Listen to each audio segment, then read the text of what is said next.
Bienvenidos amigos a su programa Reflexiones en Movimiento. Hoy, día sábado 26 de abril, se acaban de completar el funeral y la despedida final del Papa Francisco. Y a pesar de que no era lo que tenía planeado para hoy, pero pienso que de esto también es importante reflexionar hoy sobre este singular personaje latinoamericano.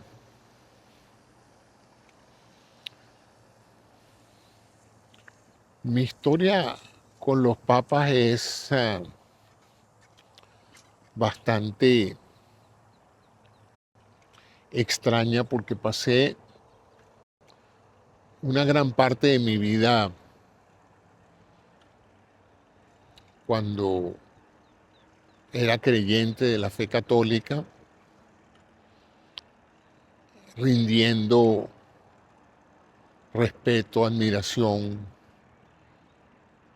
y atención a la figura de los papas.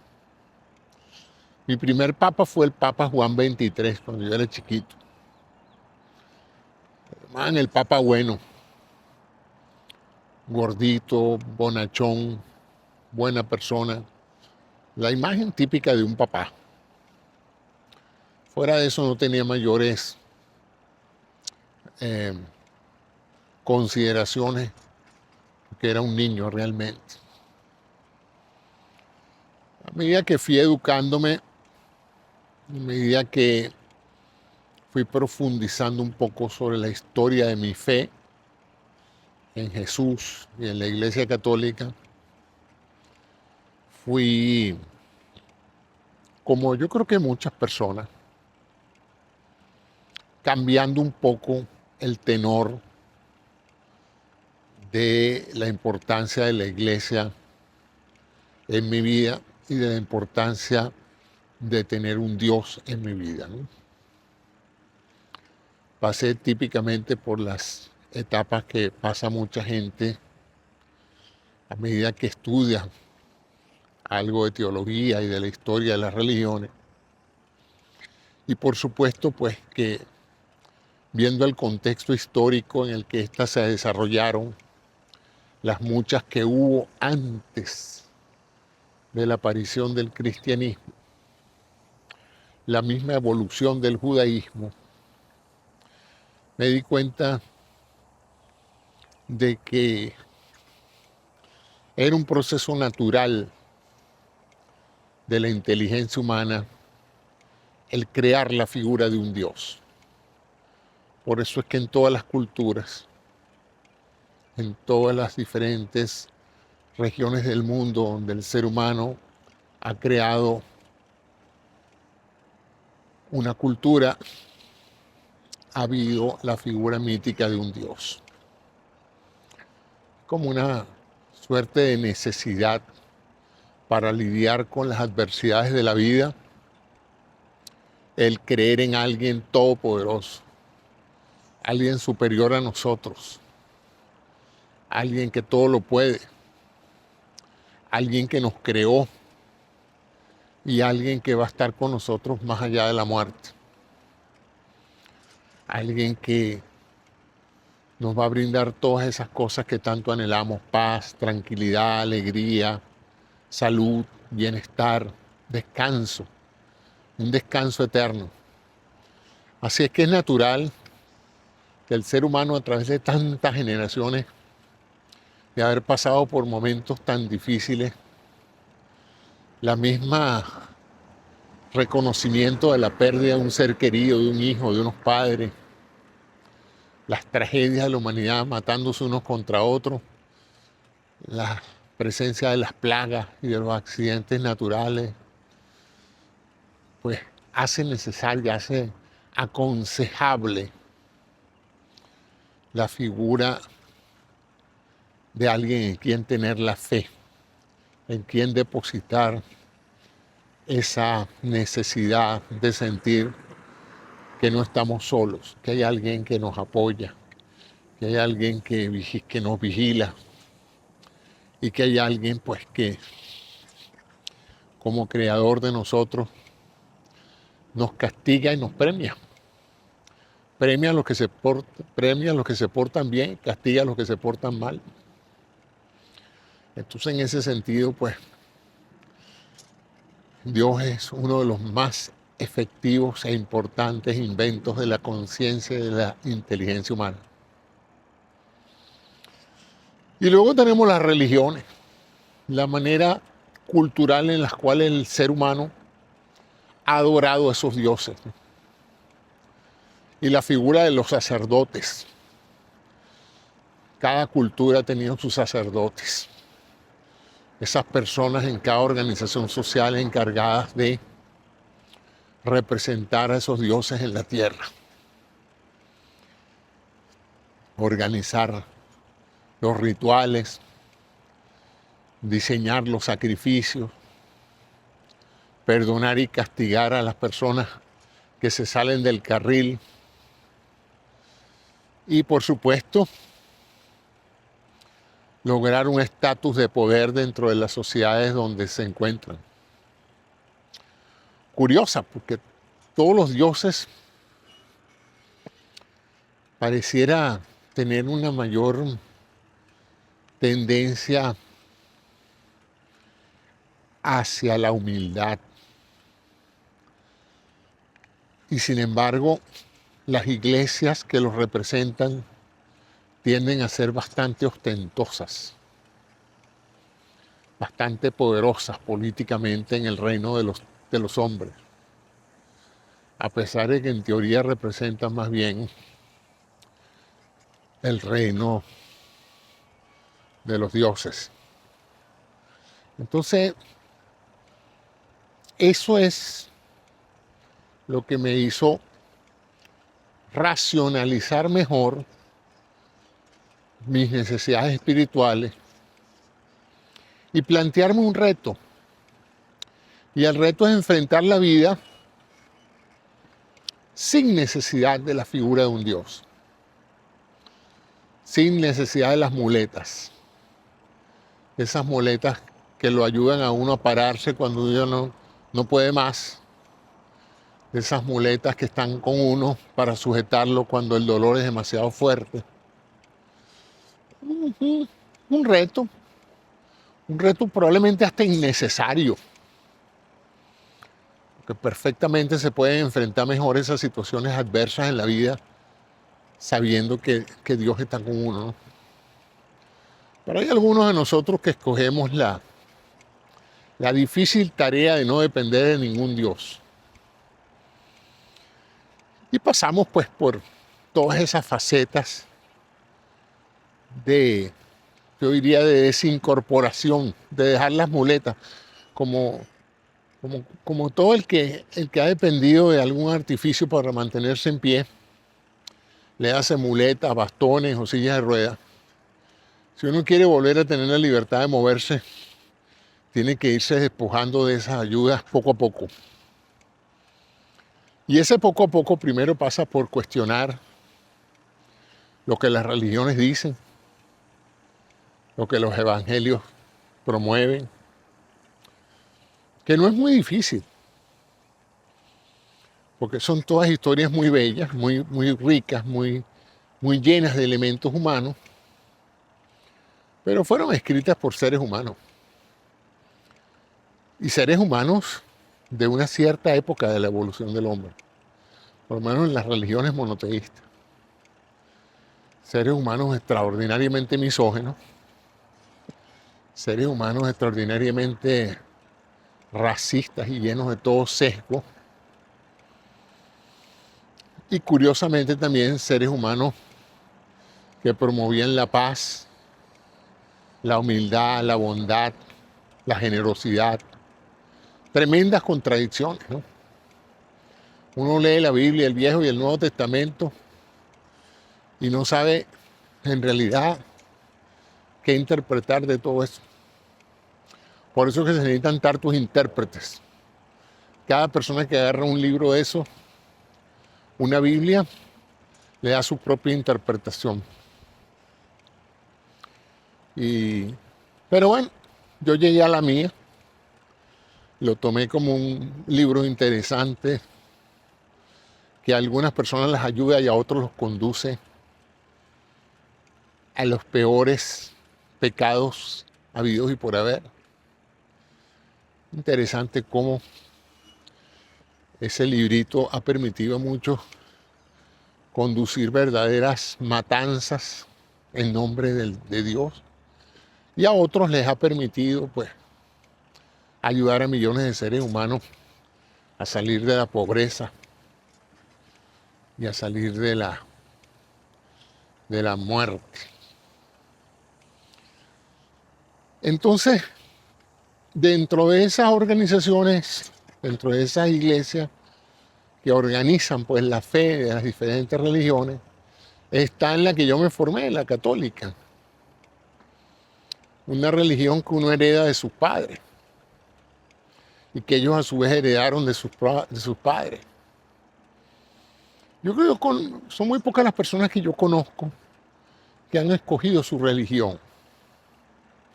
Y cuando las han escogido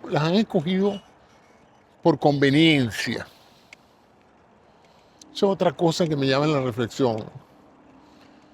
Los católicos que se han convertido al judaísmo se han convertido porque muchos de ellos tenían interés en casarse con parejas judías y queriendo complacer a su cónyuge se han convertido al judaísmo. Y viceversa, muchos judíos se han convertido al catolicismo en parte para tener una mejor convivencia familiar. Otros se han convertido a través de la historia para salir de una crisis. Fueron muchas las conversiones que hubo del judaísmo al cristianismo para que no nos mataran a los judíos. El antisemitismo era terrible y para salvar la vida muchos judíos tuvieron que bautizarse y confesarse. Y me imagino que también en el mundo musulmán pasaría lo mismo. De todos modos, yo no soy quien para hablar de eso porque mis conocimientos no están en el área ni teológica ni histórica de las religiones, pero es lo que he visto a través de la historia, que se puede evidenciar en todos los relatos y textos que uno escucha, que uno ha leído. Y así entonces está la iglesia. Hoy la vi en televisión, en las exequias del Papa Francisco. Extraordinario evento, conmovedor evento, fascinante, la inmensa cantidad de gente lamentando su partida, o por lo menos emocionados con lo que estaban viendo 50 jefes de Estado, el mundo entero, el quién es quién de las esferas de poder,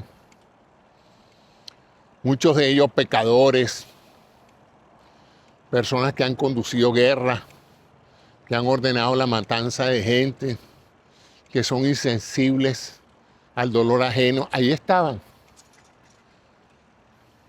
en cierta forma, dando la cara por un hombre bueno, el Papa Francisco, un latinoamericano, un argentino extraordinario. Me gustaba el hecho de que hablaba español. Bueno, el Papa Juan Pablo II también hablaba español. También fue un hombre valioso para el mundo. Y este Papa en particular, me he enterado de muchos de sus logros ahora que se murió, que han hecho relatos de cómo tocó la vida de tantos millones de personas. Escribió un libro que leí, muy motivador, muy bueno el libro. Se lo recomiendo, lo voy a poner aquí cuando ponga el video. Las palabras muy sabias. Un hombre humilde, un sacerdote jesuita que tuvo la experiencia de vivir la Argentina de los años difíciles de la dictadura y luego, más adelante, la complicada evolución económica de la Argentina moderna.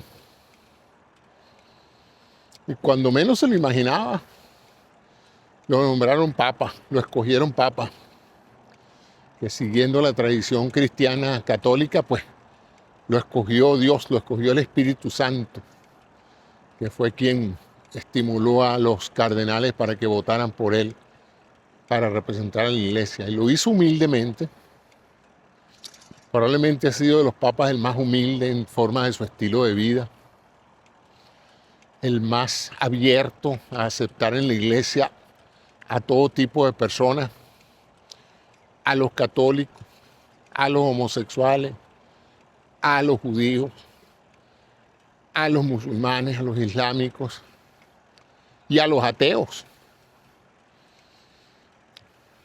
Me gustó mucho siempre su posición ante el ateísmo. A la gente que no cree en Dios, pero que sí cree en los hombres de buena voluntad. A la gente que no encuentra mayor explicación al fenómeno de la creación de un Dios como lo define la Iglesia. Todopoderoso, creador del universo y de la tierra y conductor de prácticamente todo lo que pasa en el universo. Para la mentalidad científica es terriblemente difícil concebir semejante entidad. Por lo tanto, eso pertenece al mundo de la metafísica, de lo que está más allá de la física y de la realidad. Y hay gente que puede manejarse en ese mundo. Para el mundo científico es muy difícil manejarse en el mundo de lo espiritual, porque allí cabe cualquier especulación. Por eso es que hay tantos tipos de dioses, por eso es que cada quien tiene un dios, cada quien lo celebra o lo honra de una forma diferente y cada quien cree en Dios pero no cree en la iglesia. Esa es alguna de las contradicciones más importantes que yo he visto en la cantidad de gente que me dice, yo creo en Dios pero no en la iglesia, no me gusta la iglesia. Y yo, pues sí, a mí lo que me impresiona más no es Dios, a mí lo que me impresiona más es la iglesia. Una organización tan eficiente que lleva, ¿qué? 2000 y pico de años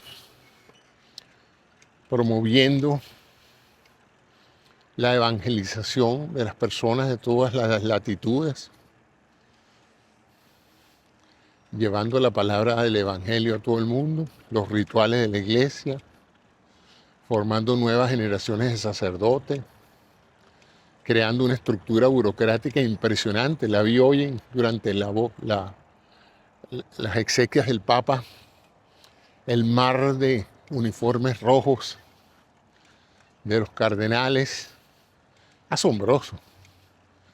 Quisiera cualquier corporación mundial tener los recursos organizacionales de la Iglesia Católica. Se dice que también las riquezas de la Iglesia Católica, no me consta, no soy un experto analista, no sé qué tan rica es la Iglesia Católica, pero ciertamente maneja enormes fondos en lo que se llama el Estado Vaticano, enorme poder. En todos los países tienen los sacerdotes, los obispos, los arzobispos y los cardenales, ¿no? Una influencia tremenda en la política y en las decisiones de todo tipo. Millones de personas siguen sus recomendaciones, que en teoría son de una u otra manera la interpretación de la voluntad de Dios sobre la tierra. Ustedes comprenderán que en el mundo de la gente realista, todo ese tipo de consideraciones resulta poco menos que sorprendentes, ¿no? Pero es una realidad. El ser humano, yo diría que la gran mayoría de los seres humanos necesita esa figura espiritual que los guíe. A mí como no me gusta que me guíe nadie, prefiero guiarme yo mismo, ¿no? O guiarme por las personas que saben lo que están haciendo y que pueden demostrar que saben lo que están haciendo, ¿no? La iglesia ha pasado por momentos muy difíciles. Los papas han hecho cosas horribles en el pasado. Ahora la iglesia moderna tiene mejores papas, papas más consecuentes con la voluntad de Jesús, con las enseñanzas de Jesús. Ciertamente el Papa Francisco era una persona humilde. Siempre quiso mostrar que era un hombre humilde. Siempre quiso mostrarse como una persona crítica del abuso del poder, aunque favoreciera ese poder a la iglesia. Pero son muchas las limitaciones que tenía al no poder expresarse más abiertamente, pues aún siendo papa, está dentro de los linderos y del dogma y la doctrina de una organización que es la iglesia, ¿no? Él no puede ir en contra de la organización que lo nombró papa. Pero por lo que se ha dicho de él, creo que hizo un gran esfuerzo por abrir la iglesia a muchas más personas, aceptar de una u otra manera la existencia y el derecho de los homosexuales a ser parte del rebaño de Dios, por ejemplo. Eso me parece un hecho notable. Y nos damos cuenta pues de que la iglesia va a seguir necesitando pastores de este tipo, porque de lo contrario se va a ir yendo cada vez más gente que se está yendo a otro tipo de prácticas religiosas,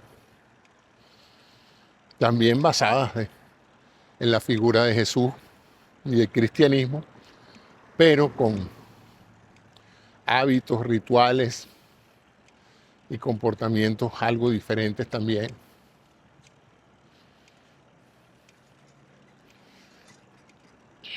Una de las cosas más interesantes que me ha llamado siempre la atención es la injerencia de la iglesia en la política.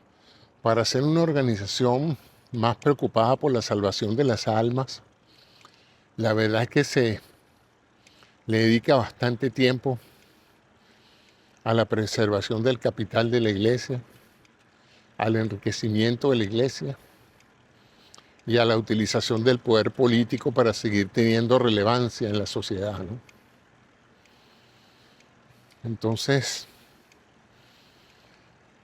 aquel famoso dicho de que al César lo que es del César y a Dios lo que es de Dios, en este caso esto que deberían ocuparse más de Dios, a veces pareciera ocuparse más de darle al César lo que es del César. Y Dios, bueno, ya nos arreglaremos con Él cuando lo encontremos en el otro mundo. Pero hoy me gustó mucho la ceremonia del funeral del Papa, la cantidad de jefes de Estado que hicieron acto de presencia y aunque ninguno de ellos realmente probablemente merecía estar ni siquiera a 200 metros del sarcófago del Papa. Muchos de ellos humillaron y hablaron horrores del Papa Francisco.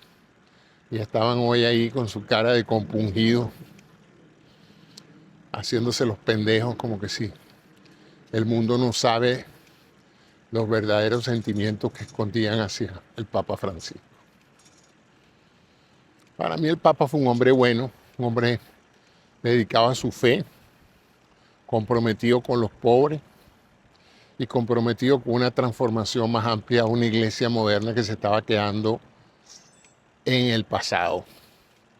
Ojalá que el nuevo Papa siga los pasos de Francisco, sea un hombre humilde, trate de quitarle a la iglesia, en nombre de esos millones de seres que la tienen como algo esencial en su vida, trate de quitarle esa fama que tiene de una organización más ocupada de lo material, de encubrir los crímenes entre sus filas y de seguir ejerciendo un poder importante sobre la economía y sobre la política del mundo, ¿no?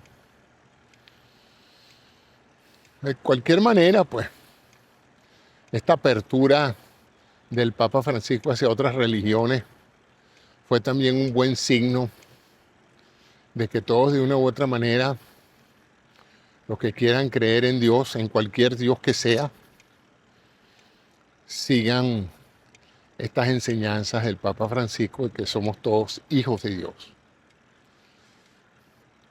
Yo soy ateo, por definición no creo en Dios, pero no encuentro nada malo con saber que yo soy hijo de alguien. Y si eso me ayuda en mis momentos más difíciles, no veo por qué no. Pero hasta ahora he luchado en esta segunda parte de mi vida por tratar conscientemente de no necesitar de esa figura de Dios. A diferencia de las personas religiosas que pretenden que todos los demás seamos creyentes religiosos, los ateos no tenemos mayor interés en convencer a nadie de que Dios no existe, porque nosotros no sabemos si no existe. Nosotros creemos que no existe. Como ellos creen que existe, nosotros decidimos creer que no existe. Ellos creen que existen, a lo mejor ustedes creen que existen y eso los llena. A nosotros también nos llena la idea de poder saber que existimos, que hacemos las cosas bien, que somos útiles, que podemos amar, que podemos obedecer las leyes, que podemos cuidar del prójimo, que podemos ayudar a la gente pobre, ayudar a sus familiares, a todo el mundo. Y no porque nos los ordene ningún Dios, sino porque es lo moralmente ético de hacer. Hay gente que cree que la moralidad viene dada porque Dios lo mandó así. No, yo creo que la moralidad es un sentimiento natural de la especie, producto de la necesidad de convivir unos con otros, a sabiendas de que ser mezquino y egoísta no nos ayuda a sobrevivir en tiempos de crisis. Ser generoso, ayudar a los demás y que los demás nos ayuden en los momentos difíciles es lo más razonable, lo más lógico. Para eso no se necesitan mandamientos, ni evangelios, ni Biblias. Cualquier ser humano con 4 dedos de frente sabe que ayudar al prójimo es una buena inversión. Y aunque no sea una buena inversión, es algo que nos hace sentir bien. Así es que aunque usted no le vea el producto real a ayudar a otro, hágalo para que usted vea cómo se va a sentir mejor. Esa es la manera en que yo pienso. Y la mayoría de los ateos que yo conozco, aunque hay un ateísmo, ¿cómo es que lo llaman? Un ateísmo militante, ¿no? Que están afanados en que todo el mundo se convierta en ateo. Pero sin duda alguna que no es el sentimiento de la mayoría de las personas ateas y respetar o minimizar la tendencia natural de mucha gente de creer en un Dios y creer en la iglesia que rinde culto a ese Dios. Entonces, en ese sentido, pues, los ateos, los verdaderos ateos, lo que buscan es la independencia, la sensación de sentir que estás en el control de tu vida, que tu futuro no está designado por nadie, por un ser todopoderoso que decide lo que te va a pasar, que te premia o te castiga, sino el que se premia y se castiga eres tú mismo. Tú eres el que te premias y te castigas con tus acciones, ¿no? Y eso te da una gran satisfacción. El saber que si logras algo en la vida, lo logras por tu esfuerzo propio. Y dale las gracias, sí, hay que ser agradecido, pero hay que ser agradecido con la gente que te ayudó, con la gente que creyó en ti, con la gente que tuvo fe en ti. Eso es lo más importante. Siento que mucha gente que crece dentro de la doctrina religiosa tiene mucho miedo, porque esa es otra. Muchas religiones evangelizan a punta del miedo.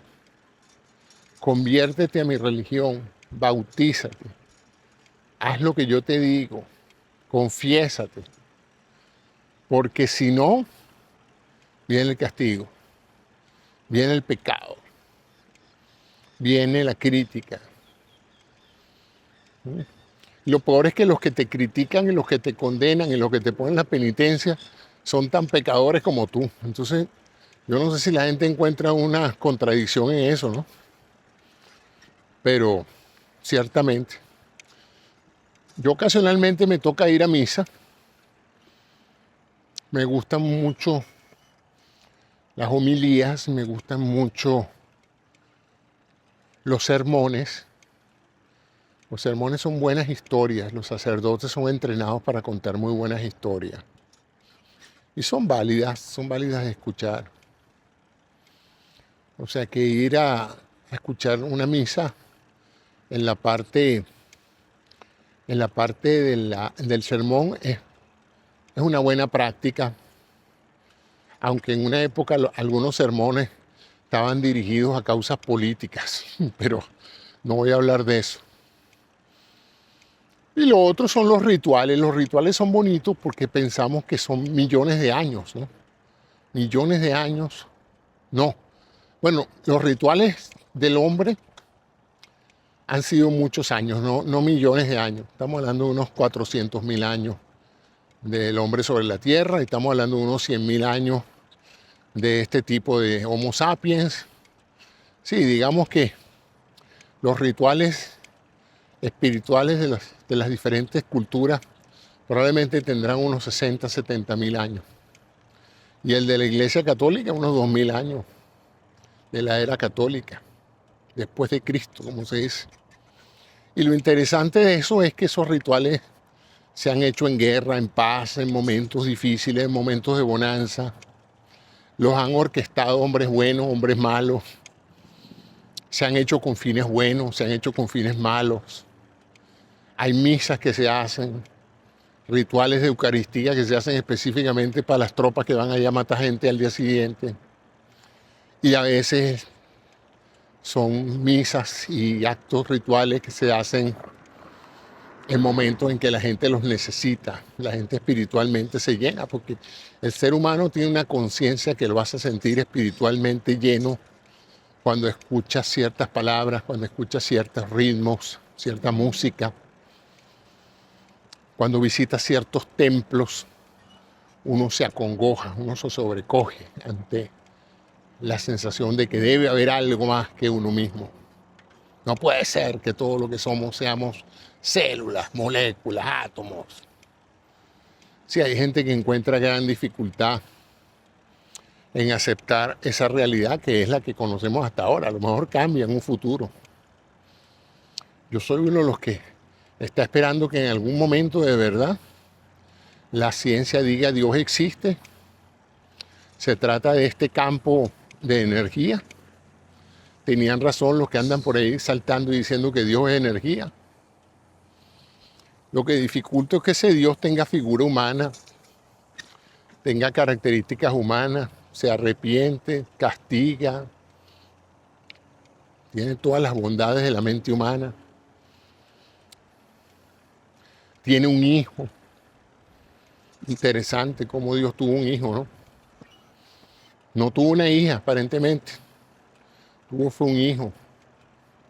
Y en una transformación de la historia medio compleja, el hijo se transformó en el padre a través de un Espíritu Santo. Es una cantidad de cosas muy bonitas, muy, que hacen buenas historias, conmueven, motivan, pero no tienen ninguna racionalidad.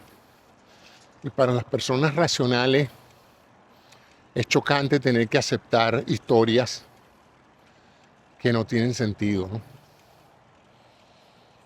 Estas reflexiones mías las deben tener todos los sacerdotes.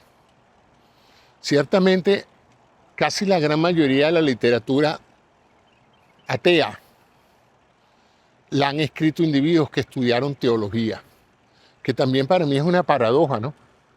Como alguien que se mete de cabeza en los evangelios, estudia teología, se hace seminarista, se hace sacerdote,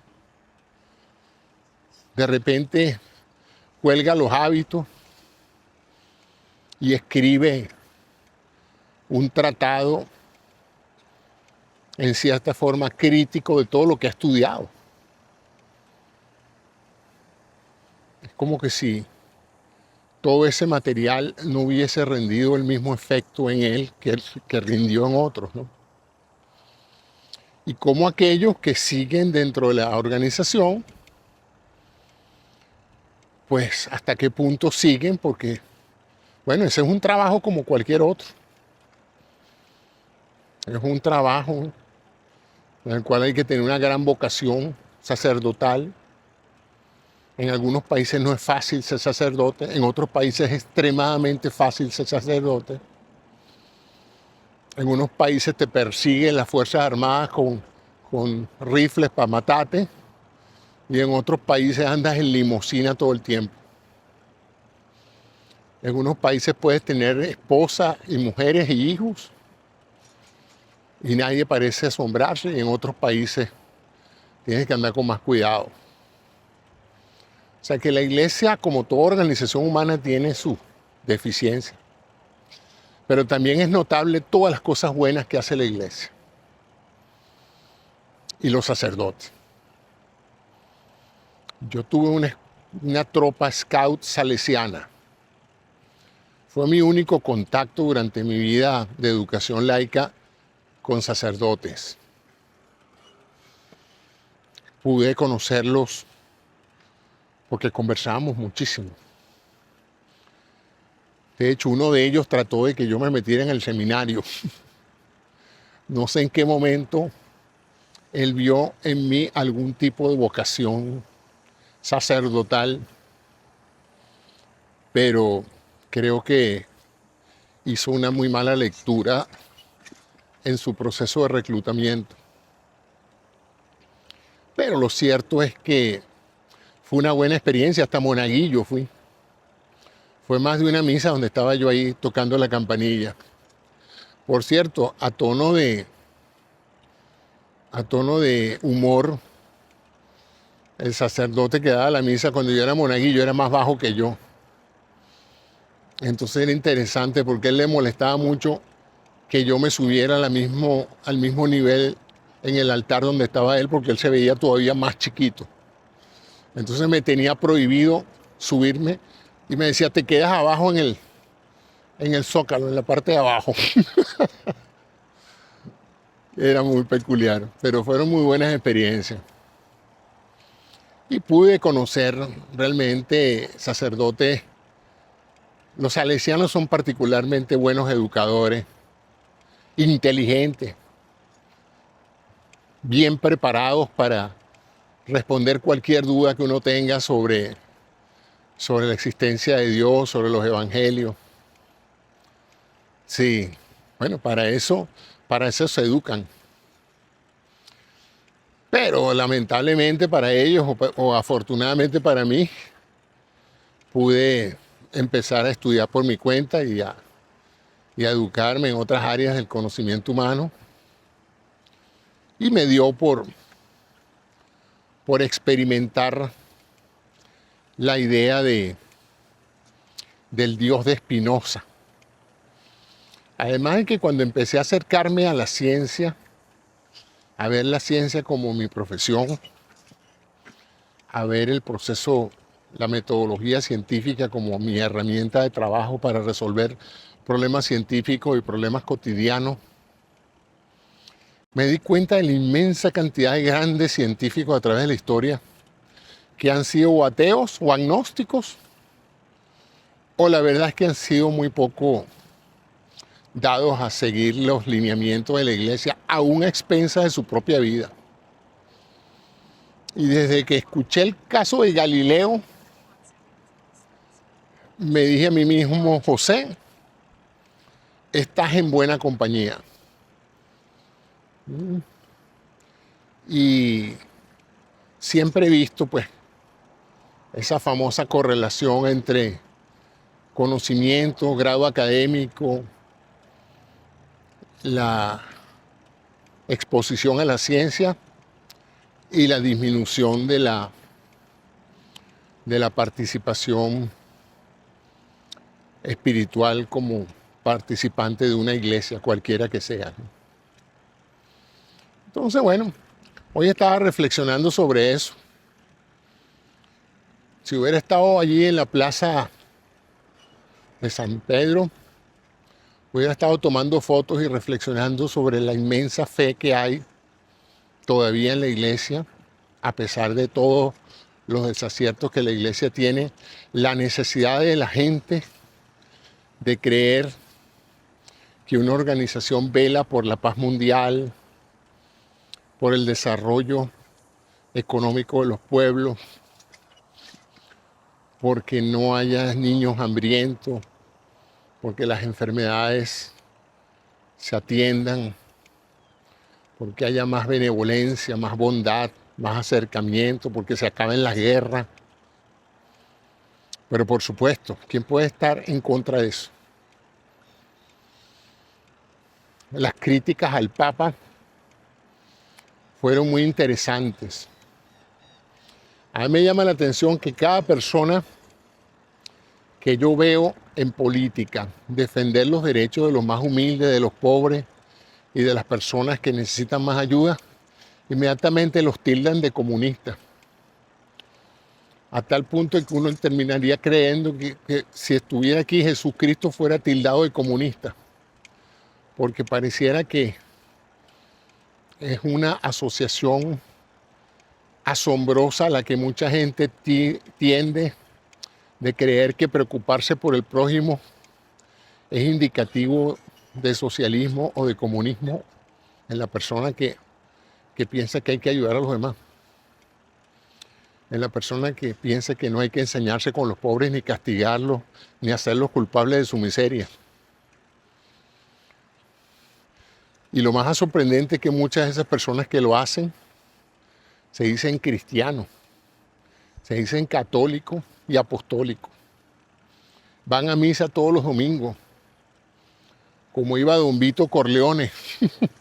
Esa famosa escena de Don Vito Corleone atendiendo la misa mientras estaba masacrando a sus competidores. Ay, Dios mío, las cosas que se han visto. Yo vengo de una cultura fundamentalmente donde Dios es muy importante en el coloquial de nosotros. Lo usamos constantemente. Mis hijos me piden la bendición y yo se las doy. Yo bendigo a mis hijos porque para mí la bendición es la manifestación oral del deseo de que a otra persona le vaya bien. Así que yo bendigo a mi hijo, a mis hijos, a mis amigos, a todo el mundo lo bendigo. Me gusta hacerlo. Y la gente dice, pero ¿por qué tú das la bendición si tú eres ateo? Digo, porque yo no estoy representando a Dios, yo estoy representando a mí mismo. Estoy representando mi propio deseo de que la persona le vaya bien. Y mis hijos la piden por tradición venezolana. En Venezuela todo el mundo pide la bendición. Yo siempre pedía la bendición. Todavía a veces lo hago. Me refresca el hecho de saber que quien me la va a dar me está deseando lo mejor. Para mí eso es la bendición. No tiene nada que ver con la religión, etc. Es una de las cosas bonitas que tiene el catolicismo.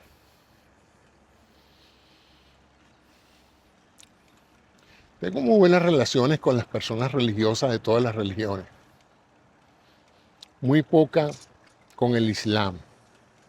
No porque tenga nada en contra del Islam, es que simplemente no he tenido roce mayor con personas del mundo islámico. Soy muy cercano, tengo muchos amigos judíos. La gran mayoría no son judíos ortodoxos ni son judíos practicantes, son judíos de esa nueva generación de judíos más científicos, más culturalmente judíos que religiosamente judíos. Me parece gente magnífica. Entonces celebro del judaísmo y de la cultura judía la tendencia a educar bien a sus hijos, a tratar de que sus hijos tengan valores y a que mantengan las familias unidas. Eso me gusta del judaísmo. También me gusta del cristianismo y del catolicismo en particular, el centrar todo en la figura de la familia. Pero yo sí creo que la vida moderna ha alejado a la gente de las iglesias y de la confianza en la iglesia y en el sacerdote como figura moral a seguir. De tal manera de que la gente, a pesar de que culturalmente, por primera vez en su historia, los católicos o las personas criadas en un hogar católico pueden expresar su ateísmo. En el pasado eso le podría costar la vida a alguien. Fueron muchas las personas que terminaron en la hoguera, en la Inquisición, torturados por una iglesia que no aceptaba la menor duda de la palabra de los sacerdotes. Etapas horribles de la historia de la Iglesia Católica, que no es momento de sacarlas hoy, que se fue el Papa Francisco. Papa Francisco cumplió hasta el final, impresionante. Hasta 24 horas antes de su muerte estaba en su papamóvil, saludando a la gente y atendiendo a sus ovejas, como él dijo. Soy un pastor y vine a atender a mis ovejas. Hizo bien su trabajo, creo que cumplió. Hizo lo que pudo en el marco de las limitaciones de una iglesia que todavía es demasiado inflexible. No sé si el hecho de que la iglesia sea inflexible es del todo malo. Una vez le pregunté a un sacerdote por qué la iglesia no se abría más a las tendencias modernas. Por ejemplo, por qué no elegían a una cardenal en vez de a un cardenal hombre, un cardenal mujer, a una arzobispa. ¿Cuál es el problema a estas alturas? Me dio una explicación, como todas las que ellos dan, muy buenas también, ¿no? Me dijo: José, tú sabes la cantidad de cambios que ha visto la iglesia en su historia. Si nosotros modificáramos las doctrinas de la iglesia, cada vez que llegue un nuevo gobernante o cada vez que se implanta una moda, los sacerdotes en tu época hubieran tenido pantalones acampanados y las sacerdotas hubieran tenido bikinis. La iglesia tiene que ser por definición conservadora, lenta en cambiar, porque sabemos que las culturas cambian rápido. Y si la iglesia empieza a cambiar rápidamente como la cultura, la gente deja de confiar en la iglesia como un bastión seguro donde refugiarse. Yo escuché esa explicación y dije: vaya pues, valieron los años de seminario, mi querido cura. Muy buena respuesta. Muy buena respuesta. Es válida, es válida. Una organización no puede estar cambiando de un día para otro por la moda que se esté haciendo en el momento. Sobre todo si tú tienes la responsabilidad de la conducción moral y ética de una inmensa cantidad de seres que creen en ti por la divina providencia, por el Espíritu Santo. Entonces sí, hay que tener paciencia con la iglesia. Hay que tener paciencia de que poco a poco la iglesia irá adaptándose a sus tiempos. En ese sentido, pues, el Papa Francisco fue un papa revolucionario. Jesuita tenía que ser. Yo tengo una gran simpatía por los jesuitas.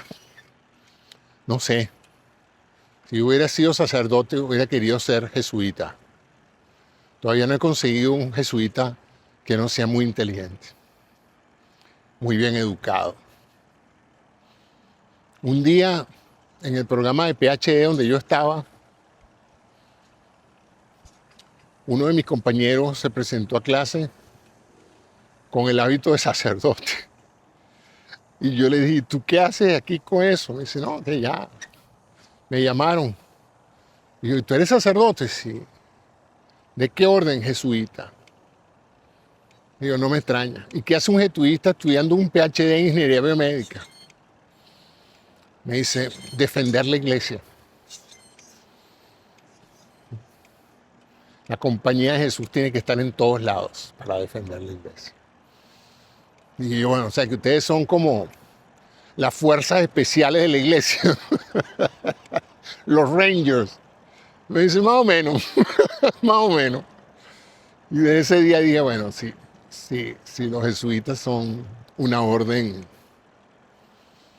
Hasta hace, yo no sé si todavía lo llamarán así, pero el superior de los jesuitas creo que lo llamaban el Papa Negro, porque la orden de los jesuitas y el superior, que era el máximo jerarca de los jesuitas, se decía que tenía un poder tan fuerte como el Papa. Por eso le llaman el Papa Negro, el Papa que está detrás de bastidores, el poder detrás del poder. No sé, mis amigos jesuitas, si están viendo este programa, me encantaría que me dejaran sus comentarios porque ustedes saben más de eso que yo. Pero les estoy relatando con la forma más sincera y espontánea que tengo las impresiones que tengo sobre la orden jesuita. Cuando me dijeron que el Papa Francisco era jesuita, dije yo, no, tenía que ser, por supuesto. ¿De qué otra orden se podría haber creado un personaje como el Papa Francisco? Así es que Francisco o Panchito, gracias por haber nacido. Las gracias te las doy a ti, no se las doy a Dios. Tú entenderás mis razones. Se las doy a tu familia, a tu pueblo, al pueblo argentino que te formó, a los sacerdotes que te educaron, a tu genética que te hizo quien eras, tipo inteligente, bondadoso, con carácter. El Papa Francisco cogía unas arrecheras memorables, porque tampoco era un pendejo. Una cosa es ser bondadoso y otra cosa es ser pendejo. El Papa Francisco no era un pendejo. Un hombre de carácter, un hombre ejemplar en su vida pública, en su vida privada. Todavía no he visto el primer chisme negativo con respecto al Papa Francisco. Como dice, él, es un chiste malo, me perdonan mis amigos argentinos, pero siempre decían que era el único argentino humilde que había en el planeta.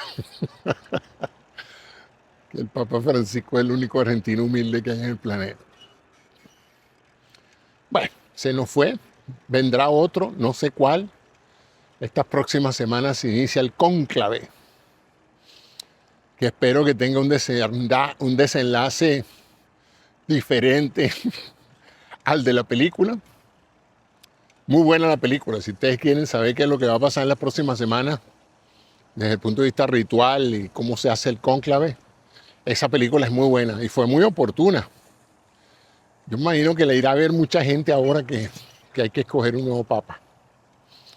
Espero que tengamos pronto un humo blanco, que la iglesia se fortalezca porque la iglesia es importante. Yo soy ateo, pero yo no quiero que la iglesia católica desaparezca, porque hace muy buenas cosas. Hay cosas que solo la iglesia de esa magnitud y de esa fortaleza puede hacer. Entonces lo que tiene es que corregirse y ponerse más en sintonía. Y siempre seguirá habiendo gente creyente en ellos, gente creyendo en otras religiones, gente no creyente como yo, y gente que inventa su propia creencia, inventa su propia religión, escoge sus propios pastores o se hace pastor. Yo estoy en un país donde cualquiera se pone una, una presilla blanca aquí, se llama pastor, reúne 20 personas en una habitación e inicia una iglesia. Así que después que uno experimenta socialmente ese fenómeno de la necesidad de las personas de sentirse perteneciente a un grupo u a otro, es que uno empieza a entender realmente el porqué de las iglesias, por qué han sido así a través de los siglos. 2000 años es mucho tiempo para una organización como la iglesia, pero es nada al lado de los 100.000 años que tiene la especie humana organizada en forma de culturas. Y hubo muchas otras religiones, religiones paganas, religiones de todo tipo, religiones prêt-à-porter, que ya no existen. O sea que eso es una buena lección para la gente que conduce la Iglesia Católica, de que es posible que dentro de unos cuantos años, no sé cuánto, ya no existan. Ya han sido reemplazados por otra religión o por ninguna religión. Marchemos hacia un punto donde el número de personas que como yo han aprendido a funcionar sin creer en Dios de una manera fervorosa sea la mayoría. Ciertamente las estadísticas así lo demuestran. En los países desarrollados cada vez hay menos personas creyentes, por lo menos menos personas que acuden a las iglesias, a los rituales tradicionales. Todavía se dicen católicos o protestantes, pero en la práctica es muy poco el grado de actividad eclesiástica que tienen, ¿no? Bueno, estas son todas, como saben ustedes, comentarios que hago mientras hago ejercicio. Y hoy me calé mi misa completica, me gustó. No entendí nada del latín, por supuesto, pero me quedé muy gratamente impresionado del homenaje que se le hizo a Francisco.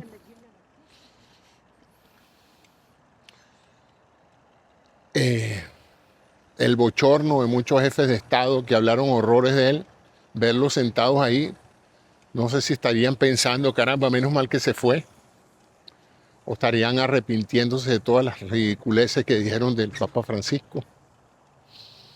Pero bueno, como hombre era inevitable que iba a tener gente que lo adversara. Así es que yo no creo en el más allá, yo no creo en el descanso eterno. No creo que su alma va a descansar, su alma quedará en lo que vamos a acordarnos de él, en sus escritos, en sus videos. Este fue un papa mediático, un papa que hablaba muy bien, un papa muy carismático. Así es que creo que lo vamos a recordar por mucho tiempo. Y así es como ahora la gente sobrevive. Sobrevive por las cosas que dejó escritas o grabadas en video. Lo demás no me consta. No creo que haya nada más allá de la muerte, por lo menos para uno como conciencia. Creo que todo termina en ese momento. La biología así me lo indica. Y yo no tengo ningún problema ni filosófico ni espiritual en aceptarlo como tal. Hay gente que le cuesta mucho aceptar eso como tal y entonces perfectamente crean su metafísica propia y sueñan con el momento en que se van a reencontrar con sus familiares, con sus padres, con sus hijos que perdieron. Me parece fantástico. si eso los ayuda a mitigar el dolor de la inmediatez de la muerte, me parece fantástico. Me parece fantástico y hasta saludable. Yo creo que toda persona que tenga miedo de morir se beneficia de creer que va a tener paz eterna y que va a reencontrarse con sus seres queridos. Eso me parece una solución extraordinaria. Más si algún día las computadoras llegan a tener inteligencia y conciencia, lo más probable es que desarrollen un algoritmo que las va a hacer sentir que cuando alguien las desenchufe o se les quemen las tarjetas, ellas van a seguir existiendo en el cielo de los robots o de las computadoras, aun cuando ya sus circuitos estén apagados. Para personas como yo, es perfectamente aceptable la idea de que cuando morimos se acaba todo, de que la verdadera disfrute de nuestros familiares era cuando estaban vivos, de que más importante para mí que pensar que me voy a reencontrar con mi madre es ver un video de ella y revivir un momento de los tantos momentos bellos que viví con mi madre.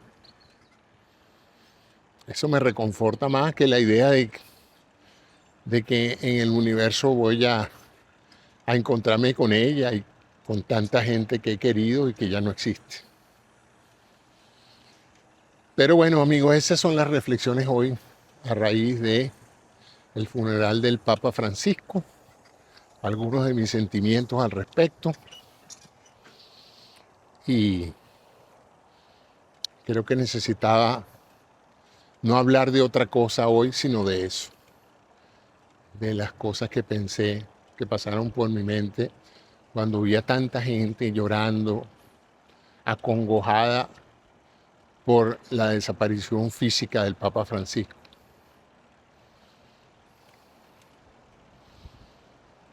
Ese es el programa de hoy. Muchas gracias. Si usted es de los que me ve regularmente, gracias por su tenacidad y por su respeto al esfuerzo que hago. Y hasta el próximo programa. Bueno, eso es todo. Que tengan todos unas muy buenas noches.